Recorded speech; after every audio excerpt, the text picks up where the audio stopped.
In this video, we're going to be working on this Scag. It's Turf Tiger 61. You can see the 61 on top of the deck. This thing's in pretty good shape given the age.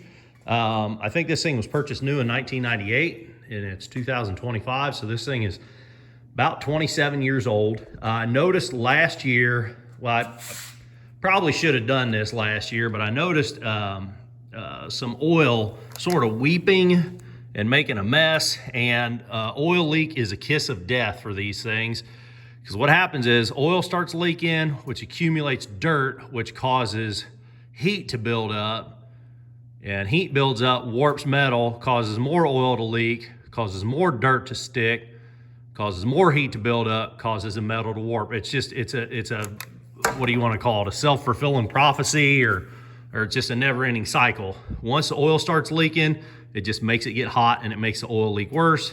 And then eventually you're gonna run the thing out of oil or you're gonna overheat it. So we need to get this oil leak addressed. What it looks like is going on, it looks like this valve cover's leaking. So it's real wet right here, but if you follow that down, it's really wet by just below that upper line there. So it could be that the valve cover is leaking and this shroud is directing oil down on the inside and just making it run out down here. That's what I'm hoping is going on. So the first thing we're gonna do, I haven't looked into the book on this at all, but I'm just gonna pop these 4 bolts off. This is a fuel pump here, so we'll bend this out of the way. Hopefully we can just pop those 4 bolts off, lay this valve cover open, and cut a new gasket, stick a new gasket on it, put it back together, and be done with it.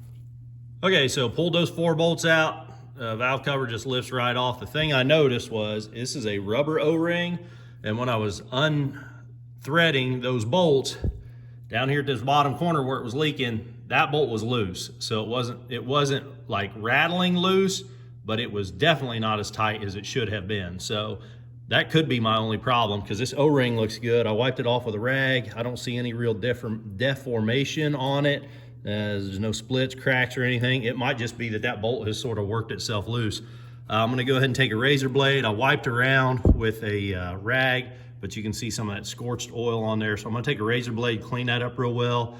Be careful not to nick up the aluminum at all. I did see there's a little nick right there, but it doesn't appear to be leaking. So clean that up with a razor blade, some brake parts cleaner, and hopefully that's our problem. So I'm gonna go ahead and get that cleaned up right now. And when I was taking this thing apart, now if you're doing the same thing, don't lose those little spacers that are little inserts for inside the hole there.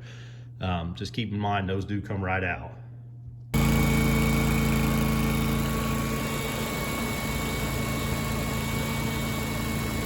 Okay, so I'm sure you could see that oil sort of just running out from under that hose. So it looks like it was not just that little weep there that was running down inside the shroud. Well, I ran this thing out and hit it with a pressure washer yesterday, and it's been sitting here overnight drying.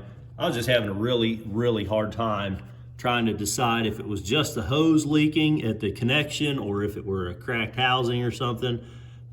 So it looks like it's probably just a leaky hose. So you can see on the side of the hose there, it's marked 3/8. So I called up my local Scag dealer, asked them what they recommend, and I ran up and bought some hose from them. I was in the neighborhood anyhow. This is a Continental Gorilla 3/8. You need something that's going to hold up to a little more pressure than your standard rubber fuel line. So picked up the hose, and then I asked them about those spring clamps. I know there's a lot of controversy. A lot of guys like spring clamps because it keeps constant tension. I said, asked the guy that actually owns the shop, and he's one of the mechanics too. He said he prefers these screw type clamps. And, as far as expansion and contraction for heating, I mean, my way of looking at it is once you clamp that sucker down, you don't want it opening up and closing. And I mean, I want it to smash down good and tight and stay there. So, expanding and contracting, I don't want it to move. So that's my take on it anyhow. He says he has better luck with them, so we're gonna go back with what he recommends. So I'm gonna go ahead and grab a pair of pliers, and we're gonna get these hoses off of here. I don't know how long these hoses have been on here. This machine, like I say, is really old, so it's possible that these are original lines. I kind of hope it's not, because I've got a feeling this is going to be a bear. I also asked him, I said, do you ever see this cracked housing on this oil filter? He said, nah. He said if he had to guess, he'd be 90% sure that it's just a leaky hose, that they're that common, but he has seen cracked housings here. He mentioned also something that this housing comes off on some models. He couldn't remember exactly, but that housing separates and there may be a gasket behind that leaking. I don't think it's that. The leak is coming from right here, so it's either the nipple, the barbed nipple on there is cracked, or at the housing is cracked or something, or it's probably just a leaky hose. So I'm gonna go ahead and just grab some pliers, get these spring clamps off here. I'll probably go ahead and cut this hose because there is no flex to this. This stuff is hard. It's gonna be a bear getting that off of there. Okay, when I say this line has been a real pain, that is a super oversimplification. I have that line split. It's off the nipple and it still won't come out of there. I have cut that hose clamp to try to get it off there. You ever seen anything like that? Me either. There, good Lord.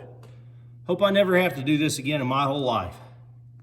Okay, so the first one went back on there pretty easy. I can't remember if I took the top hose off or the bottom hose off first. Anyhow, the bottom one came off no problem. I had to take a razor knife. Once you use a razor knife and just slit it along the nipple, I tried everything else. I know I don't want to cut along these aluminum nipples and put a score mark in it, but there was just no other way it was coming off there. So I scored it and then it popped right off on both nipples on this bottom one. And again, they are aluminum, so it's not like you're gashing through plastic. This top outside nipple, same thing, scored it. It popped right off easy enough. This back one though, I could not get that spring clamp even to slide off of there. And the reason is there is just absolutely, I can't say no clearance, but there is very little clearance back there between that cooling fin of the cylinder and that nipple. There is just very, very little room to work with back there. So that spring clamp wouldn't even come out of there. I had to take a pliers and bust up that spring clamp to get it out of there. And then even slitting once I slit that rubber, you could see it was still a fight to get it out of there. There is very, very little clearance back there. So anyhow, I went ahead and the length on this one, I cut it at 5 15/16, 5 7/8, something like that. That might have been just a bit long. It sort of feels like it wants to kink right here, but it's not enough to make me real worried about it. So I think once we get some heat going through this thing, it'll sort of relax it a little bit. Like I said, it's not kinked, but it probably could have been a 1/16 or an 1/8 shorter, sort of cutting hairs. So this one I cut at just about 1/16 shorter. So this one's about 5 7/8, 5 13/16, something like that. That's the length on it. I'm gonna go ahead and see how bad it's gonna be to get it on here, and then we'll catch you up. Okay, so that was a little bit more struggle than it should have been. The hose is actually up against that cooling fin on the engine block or cylinder, whatever that metal is behind there. To slide that in, I'm actually jamming the hose on that nipple, and the thickness of the hose is more than the gap between the nipple and the housing. So getting this band clamp on is gonna be a tough project to slide that band clamp down because there is no clearance. Well, let me tell you, that changes everything. So I took that oil filter off of there thinking that I was gonna have to, get the oil filter off there, find out what I can do to remove the filter housing from the engine block to clear up room, because there is no room. I could not get that hose back through there, or that hose clamp rather. So I took off the oil filter, which was on there it would seem to me very tight. Tiger and I remember putting it on last year. And look at this. This thing, this contraption is held on by the tension of the oil filter. Can you see that moving? So if you thread your oil filter off, I'm guessing that whole thing might just slide right off of there, which would simplify this task to the maximum. So I hope you're watching this video and you've got to this point, because this changes everything. Take the oil filter off first. Then this is no problem once you get that oil filter off of there.